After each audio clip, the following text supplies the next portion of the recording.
Number 4 cube में बेटा हमारे पास में है reactions of metal with solution of other metal salt. इसका मीनिंग क्या होगा बेटा, हमारे पास में क्या प्रेजेंट होगी, एक मेटल, हमें उस मेटल की रिएक्शन करवानी है बेटा किसके साथ में, सॉल्यूशन ऑफ अदर मेटल, कोई सेकंड कोई मेटल है उसका जो सॉल्यूशन है, यानी कि वो क्या है, उसका साल्ट सॉल्यूशन है बेटा उसका। इसका मीनिंग अपने पास में क्या आ जाएगा, salt solution of other metal.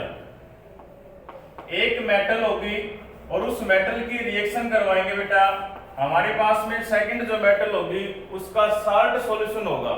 Example के लिए बात करते हैं, जैसे हमारे पास में जिंक मेटल है बेटा, सॉलिड स्टेट में प्रेजेंट है, इस जिंक मेटल की रिएक्शन करवा रहे हैं हम लोग किसके साथ में, कॉपर सल्फेट सॉल्यूशन एक्वस के अंदर प्रेजेंट है। इसका नाम आ जाएगा कॉपर सल्फेट। कॉपर सल्फेट ये एक्वस के अंदर है, एक्यू का मीनिंग है कॉपर सल्फेट को पहले किस में डिप किया हुआ है, वाटर के अंदर ही अपने पास यहाँ पे डिप किया हुआ है इसके अंदर। अब इसका जो सॉल्यूशन होता है उसका नाम, उसका जो कलर होता है बेटा वो कौन सा होता है, ब्लू कलर होता है बेटा, ठीक है। तो इस सॉल्यूशन का कॉपर सल्फेट का जो कलर होता है बेटा क्या हो जाएगा, ये ब्लू कलर होता है। हम जब एक्टिविटी की बात करते हैं, सबसे लास्ट में हम जब एक्टिविटी की बात करते हैं, ये बेटा हमारे पास में कोई भी एक कंटेनर है जिसके अंदर ये जो एक्वस सॉल्यूशन हमने पहले से ही डाल रखा है, और ये एक्वस सॉल्यूशन इसके अंदर क्या है बेटा, ये कॉपर सल्फेट का एक्वस सॉल्यूशन है जिसका कलर हमें बिल्कुल साफ दिखाई दे रहा है। उसका कलर अपने पास में क्या होता है बेटा, ब्लू कलर होता है, ठीक है। हम इस ब्लू कलर के सॉल्यूशन के अंदर हमने एक जिंक रोड या फिर एक जिंक मेटल की स्ट्रिप को हमने इसके अंदर ऐड कर दिया बेटा, ये है जिंक मेटल रोड ही बोल देते हैं हम इसको, zinc metal rod. After some time हम जब देखते हैं क्या निकलता है हमारे सामने, समटाइम जब इसका देखते हैं, जो कंक्लूजन की बात करते हैं, हम ये देखेंगे कि ये जो सॉल्यूशन हमारे पास में प्रेजेंट है कॉपर सल्फेट का, जिसका पहले कलर ब्लू था, अब ये धीरे धीरे टाइम टू टाइम इसका जो ब्लू कलर है वो क्या हो जाएगा, ग्रेजुअली फॉल हो जाएगा, यानी कि क्या हो जाएगा, वो डिसअपियर होना स्टार्ट हो जाएगा।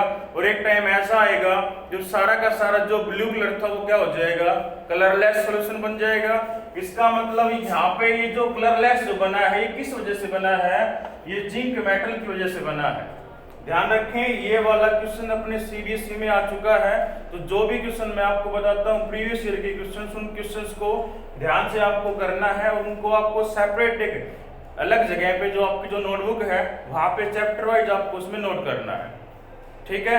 ये वाला क्वेश्चन अपने सीबीएसई के पीवाईक्यू में आ चुका है बेटा, प्रीवियस ईयर के क्वेश्चन जो पेपर्स होते हैं उसमें बेटा आ चुका है ये। और इसमें ऐसे नहीं आया था कि इसमें रिएक्शन लिखनी थी, इसमें एक वर्डिंग की फॉर्मेशन में आया था। For example, when a copper sulphate solution is present, when a copper sulphate solution is present and a zinc rod is dip into the, then this blue colour solution is becomes colourless. तो आपको उसमें उसका reason बताना है कि इसका जो blue colour था पहले, अब ये कलरलेस कैसे हो गया, क्या हुआ इसमें। तो इसको जब रिएक्शन में हम जो देखते हैं, यहाँ पे जिंक मेटल है, कॉपर सल्फेट का एक्वस सॉल्यूशन है बेटा, यहाँ पे इसका कलर कौन सा होता है, ब्लू कलर होता है बेटा यहाँ पे। अब ये हमें पता है कि जो जिंक है, जिंक भी क्या होती है, मेटल है। हमें ये पता है कि जो कॉपर है, ये कॉपर भी क्या होती है, मेटल है, मेटल है, दोनों मेटल है। इन दोनों मेटल में से मोर रिएक्टिव मेटल कौन सी है, आज आपको करवाएंगे रिएक्टिविटी सीरीज। अभी के लिए बताओ इन दोनों में से मोर रिएक्टिव मेटल कौन सी होती है, जिंक मेटल। इसका मतलब ये वाली जो है ये अपने पास में क्या है बेटा, यहाँ पे मोर रिएक्टिव है, और ये वाली जो अपने पास कॉपर प्रेजेंट है, कॉपर अपने पास में क्या है बेटा, लेस रिएक्टिव है। और हमें कॉन्सेप्ट क्या पता है, एक मोर रिएक्टिव मेटल को जब यहाँ पे लेस रिएक्टिव के साथ रिएक्ट करता है, तो ये जो मोर रिएक्टिव मेटल है ये इस लेस रिएक्टिव मेटल को यहाँ से क्या कर देगी, डिस्प्लेस कर देगी, हटा देगी। तो आपके पास यहाँ पे बनेगा क्या बेटा, इसमें हमारे पास में क्या बनेगा बेटा, इसमें यहाँ इसमें बनेगा बेटा जिंक सल्फेट का सॉल्यूशन, यानी कि एक्वस जिंक सल्फेट बन जाएगा, जिंक सल्फेट और साथ में बाहर क्या निकल जाएगा बेटा, यहाँ पे कॉपर सॉलिड स्टेट में बाहर निकल जाएगा। इसका कलर कौन सा हो जाएगा बेटा, कलरलेस सॉल्यूशन, कलरलेस सॉल्यूशन। तो हम यहाँ पे क्या देखते हैं, जैसे जैसे टाइम टू टाइम यहाँ पे जो जिंक हमने डाल रखी है, जिंक मेटल की रोड, ये रिएक्शन करेगी किसके साथ में, इस कॉपर सल्फेट के एक्वस सॉल्यूशन के साथ में, जो यहाँ से कॉपर को यहाँ से क्या कर देगी बेटा, डिस्प्लेस कर देगी और खुद आके अटैचमेंट हो जाएगी। अब देखो इस सॉल्यूशन का जो ब्लू कलर था वो किसकी वजह से था, कॉपर आयंस की वजह से था, Cu2 पॉजिटिव आयंस की वजह से था बेटा। अपने पास यहाँ पे कॉपर आयंस की वजह से होता है इसका ब्लू कलर। लेकिन अब जब इसमें कॉपर ही नहीं है तो क्या इसका ब्लू कलर बचेगा, क्या नहीं बचेगा ना, क्योंकि इसमें कॉपर की जगह पे क्या आ गया, अब जिंक आ गई है ना, जिंक मेटल इसमें आ गई है। यहाँ देखो जिंक सल्फेट बना दिया है हमने इसको। इस वजह से इसका जो पहले ब्लू कलर हमें दिखाई देता था बिल्कुल क्लियरली, वो कलर धीरे धीरे बिकम, और लास्ट में सबसे लास्ट में क्या हो जाएगा, वो कलरलेस सॉल्यूशन के अंदर क्या हो जाएगा, वो फॉर्म हो जाएगा। बताओ ये वाली आपको समझ में आएगी नहीं है, पक्का हो जाएगा, अपने एग्जाम में आ चुका बेटा क्वेश्चन इसके ऊपर, ठीक है। अब इसका सेकंड एग्जांपल लेते हैं बेटा। सेकंड एग्जांपल हमारे पास में बेटा जिंक सल्फेट का एक्वस सॉल्यूशन है। हम इसके अंदर copper sulphate copper solid state में हम इसको डिप कर रहे हैं, यानी कि अगर इसके लिए अगर हम लोग डायग्राम बनाए यहाँ पे, तो डायग्राम क्या बन जाएगा, यहाँ पे एक्वस सॉल्यूशन जो प्रेजेंट है बेटा, यहाँ पे बीकर के अंदर, यहाँ पे एक्वस सॉल्यूशन कौन सा किसका प्रेजेंट, अब की बार यहाँ पे इसमें जिंक सल्फेट का प्रेजेंट है एक्वस। और अब की बार यहाँ पे बेटा कौन सी मेटल की रोड डिप कर रहे हैं, कॉपर मेटल की रोड। तो इसमें कंप्लीट द इक्वेशन अपने पास में आता है। इस इक्वेशन को आप कंप्लीट करो, बताइए इसमें क्या आएगा, इसमें क्या आ जाएगा, कॉपर सल्फेट बन जाएगा और प्लस में बाहर क्या निकल जाएगा, जिंक बन जाएगा सॉलिड स्टेट में। बोलो सही है कि नहीं है, सही नहीं है, गलत लिख दिया मैंने, क्या बात जग रहे हो, चलो ठीक है। यहाँ पे बेटा कोई भी कुछ भी नहीं बनेगा, यहाँ पे क्या आएगा, नो रिएक्शन आएगी बेटा। नो रिएक्शन यहाँ पे क्यों आएगी, कोई आपसे पूछे तो, क्योंकि ये जो जिंक मेटल है, ये मेटल क्या होती है बेटा, मोर रिएक्टिव होती है। लेकिन जो कॉपर मेटल है ये वाले क्या होती है बेटा, लेस रिएक्टिव होती है। हमारा कॉन्सेप्ट ये है कि मोर रिएक्टिव लेस रिएक्टिव को डिस्प्लेस करता है, और यहाँ पे कॉन्सेप्ट कौन सा लग रहा है अपने पास में, इसको उल्टा लग रहा है कि लेस रिएक्टिव मेटल जो है वो मोर रिएक्टिव मेटल को डिस्प्लेस करने की कोशिश कर रही है, लेकिन ऐसा इसमें होगा नहीं। इसका मतलब ये जो अपने पास में आएगा क्या बनेगा, नो रिएक्शन, किसी प्रकार की कोई भी रिएक्शन टेक प्लेस नहीं होगी। बोलो यहाँ पे समझ में आएगा नहीं आएगा, हो जाएगा।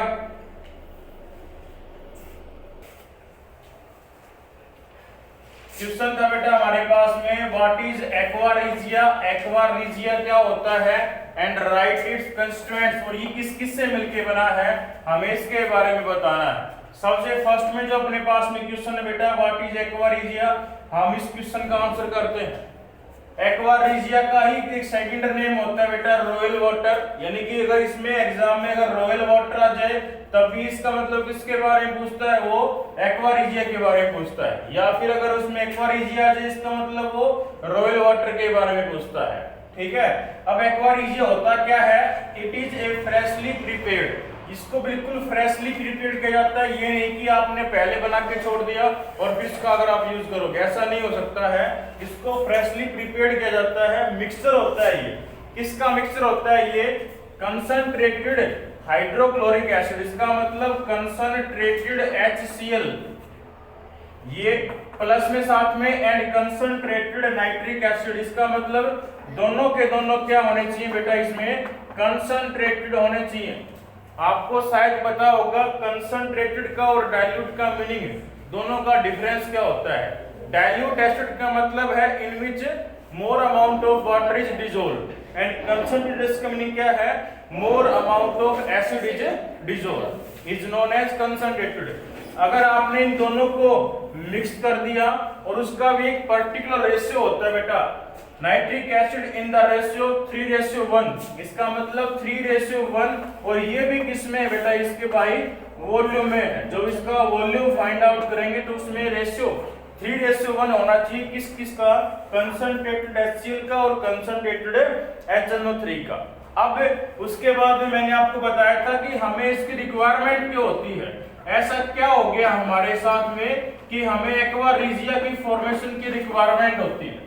तो इसकी रिक्वायरमेंट क्या होती है, क्योंकि बेटा अब जो हम लोग देखते हैं हाइड्रोजन से नीचे वाली जो मेटल है, यानी कि जो हाइड्रोजन है रिएक्टिविटी सीरीज में, उससे नीचे वाली अपने पास में जो मेटल होती हैं Ag, Au, Pt, Hg, इस प्रकार से ये जो अपने पास हाइड्रोजन से नीचे वाली जो मेटल होती है बेटा, मेनली अपने पास में हम इसके बारे में बात करेंगे Ag एंड Pt के बारे में, Au एंड Pt के बारे में।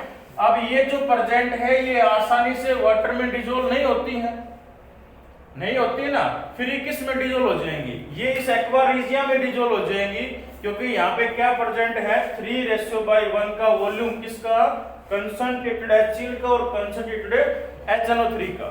अब यहाँ पे ये आसानी से यहाँ पे यानी कि गोल्ड और जो प्लेटिनम प्रेजेंट होती है Au और Pt, ये दोनों की दोनों आसानी से किस में डिसॉल्व हो जाएंगी, अपने पास में एक्वा रीजिया में डिसॉल्व हो जाएंगी, उसके क्लोराइड की फॉर्मेशन कर लेती है। इस वजह से हमें किसकी रिक्वायरमेंट होती है, एक्वा रीजिया की रिक्वायरमेंट होती है।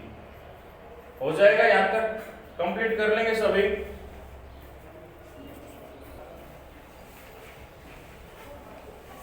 टॉपिक बेटा अपने पास में है रिएक्टिविटी सीरीज। रिएक्टिविटी सीरीज का मीनिंग क्या होता है, हमारे पास में जो मेटल्स प्रेजेंट है उन मेटल्स को हमने एक पर्टिकुलर सीरीज में अरेंजमेंट कर रखा है बेटा। यहाँ पे सबसे फर्स्ट में है potassium, sodium, calcium, magnesium, aluminium, zinc, iron, lead, hydrogen, Ag, Au, Pt and Hg, इसका मतलब सिल्वर, गोल्ड, प्लेटिनम और मरकरी। यहाँ पे जो सबसे फर्स्ट वाला जो पार्ट प्रेजेंट है इसको हमने क्या नाम दिया है, मोस्ट रिएक्टिव मेटल्स। हाइड्रोजन से नीचे अपने पास में जो मेटल्स है पार्ट थर्ड को हमने क्या नाम दिया है, लीस्ट रिएक्टिव मेटल का नाम दिया है। इनके बीच में ये जो हमारे पास में जो कुछ पैटर्न रह जाता है, कुछ रीजन रह जाता है, इसको हमने नाम दिया है इंटरमीडिएट रिएक्टिविटी। इट मींस इनकी रिएक्टिविटी इनसे तो कम होती है और लीस्ट नीचे वालों से क्या होती है, ज्यादा होती है। अब इस रिएक्टिविटी सीरीज के ऊपर हमारे पास में टोटल मेन अपने पास में 3 क्वेश्चंस बनते हैं बेटा। सबसे फर्स्ट क्वेश्चन अपने पास में बनता है, why some metals are most reactive and other are less reactive. ये जो मेटल का हमने अरेंजमेंट कर रखा है इसमें ऐसा क्यों होता है कि कुछ मेटल्स की रिएक्टिविटी तो हाई होती है और कुछ मेटल्स की रिएक्टिविटी लो, इसमें लेस होती है, लो होती है, कम होती है। अब मेन इसको क्वेश्चन का हम लोग आंसर किसके बेसिस के ऊपर देते हैं। सबसे फर्स्ट देखो बेटा, इसमें हमारे पास में क्या है, हमारे पास में है बेटा पोटासियम है, या उससे फर्स्ट बेटा हम लोग बात करते हैं सोडियम के बारे में। अब सोडियम का एटॉमिक नंबर सभी को पता है कितना होता है, 11। इसकी इलेक्ट्रॉनिक कॉन्फ़िगरेशन के बारे में बात करते हैं, कितना आता है बेटा, 281 आता है, K, L और M होता है। इसकी आउटमोस्ट शेल कौन सी आ जाएगी बेटा, M। उसके अंदर इलेक्ट्रॉन कितने प्रेजेंट है, 1। इसका मतलब सोडियम मेटल के पास में वैलेंस इलेक्ट्रॉन कितने हो गए हैं, 1 हो गया है। इसका मतलब ये है आपके पास में सोडियम मेटल है 281 होता है। अब इसको अपना ऑक्टेट कंप्लीट करना है, इसको स्टेबल होना है, तो इस वजह से जो सोडियम है ये अपने इलेक्ट्रॉन का क्या कर देगी बेटा, यहाँ पे लॉस कर देगी। अब कितने इलेक्ट्रॉन का लॉस कर सकती है ये, 1, एक इलेक्ट्रॉन लॉस कर सकती है। इस पे चार्ज कितना लगा दें ऊपर, इसमें +1 आ जाएगा, ठीक है। जब इसमें पोटासियम की बात करेंगे तो कितना आएगा, इसमें 2, 8,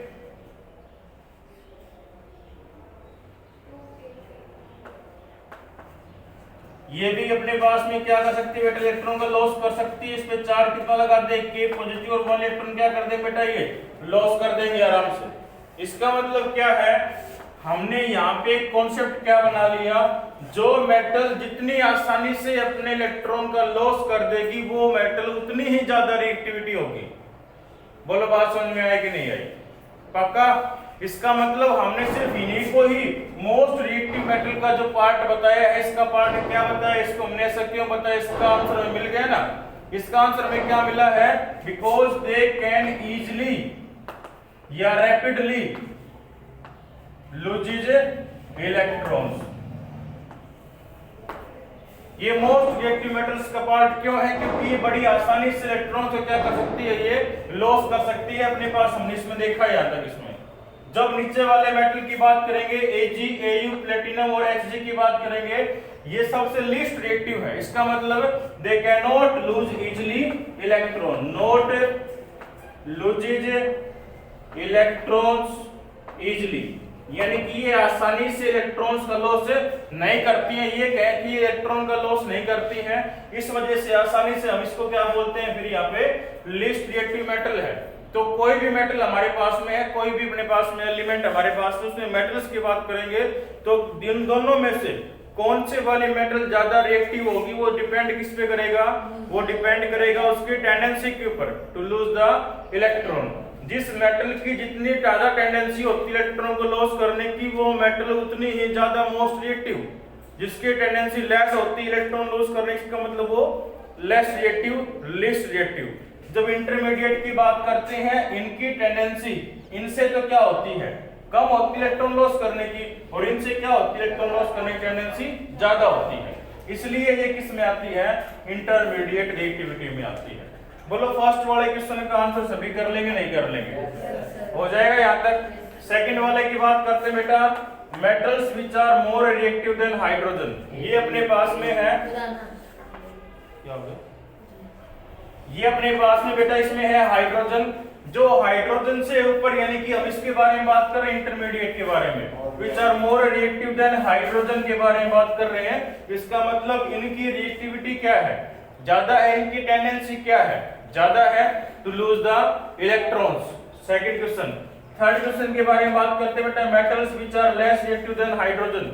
ऐसी मेटल्स जिनको जो लेस रिएक्टिव होती हैं, यानी कि जो इस रिएक्टिविटी सीरीज में हाइड्रोजन से नीचे लाइज करती हैं, उनकी टेंडेंसी बिल्कुल ही लो होती है, बिल्कुल ही लीस्ट होती है, बिल्कुल ही कम होती है टू लूज द इलेक्ट्रॉन्स। इस वजह से हमने इसको पूरे कंप्लीट को टू पार्ट्स में, इसकी बेसिस के ऊपर इसको टू पार्ट्स में डिवाइड कर लिया है, हाइड्रोजन से ऊपर वाली मेटल और हाइड्रोजन से नीचे वाली मेटल। तो हाइड्रोजन से ऊपर वाली मेटल्स की टेंडेंसी हाई होती है इलेक्ट्रॉन को लॉस करने की, और हाइड्रोजन से नीचे वाली जो मेटल है इनकी टेंडेंसी क्या होती है, कम होती है, लेस होती है टू लूज द इलेक्ट्रॉन्स। तो ये सारे के सारे जो अरेंजमेंट कर रखा है, इस कंप्लीट अरेंजमेंट को क्या बोलते हैं बेटा, रिएक्टिविटी सीरीज बोलते हैं।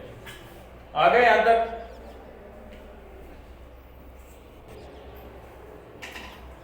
सबसे फर्स्ट एग्जांपल हमने लिया है इसमें सोडियम का, सेकंड एग्जांपल हमने लिया बेटा इसमें पोटेशियम का। अब ये दोनों मोस्ट रिएक्टिव मेटल हैं, तो बड़ी आसानी से एट रूम टेम्परेचर के ऊपर क्लोरीन के साथ क्या कर जाएंगे, ये रिएक्शन कर जाएंगी, सोडियम क्लोराइड प्लस में पोटेशियम क्लोराइड की फॉर्मेशन कर देंगे। लेकिन अगर हम लोग इसी रूम टेम्परेचर के ऊपर जिंक के साथ रिएक्शन करवाएंगे, तो उस टाइम पे यहाँ पे कोई भी रिएक्शन टेक प्लेस नहीं होगी, नो रिएक्शन होगी, क्योंकि जिंक मेटल किस में आती है, सेकंड पार्ट में आती है, इंटरमीडिएट जो रिएक्टिविटी है वहां पे आती है। तो इसके लिए हमें क्या करना पड़ेगा, इसके लिए बेटा हमें जो कंडीशन हमने जो लगाई है यहाँ पे, हमने इस कंडीशन को चेंज करना पड़ेगा।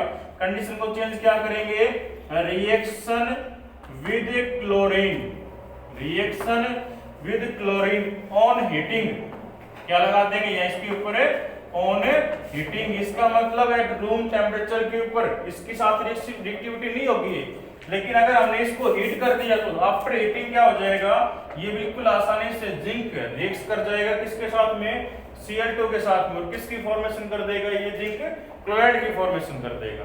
बोले यहाँ तक समझ में आया कि नहीं आया, हो जाएगा यहाँ तक। तो reaction of metals with chlorine के साथ में कर लेंगे आप लोग। ध्यान रखें रूम टेम्परेचर के ऊपर सिर्फ और सिर्फ ओनली मोस्ट रिएक्टिव जो मेटल है, सिर्फ उन्हीं मेटल्स की रिएक्टिविटी होगी। उसके बाद में जो बात करते हैं इंटरमीडिएट, वहां पे आपको क्या करना पड़ेगा, इसको हीट करना पड़ेगा, तभी रिएक्शन कंप्लीट होगी, अदरवाइज रिएक्शन कंप्लीट नहीं होगी। हो जाएगा, सभी कर लेंगे यहाँ तक।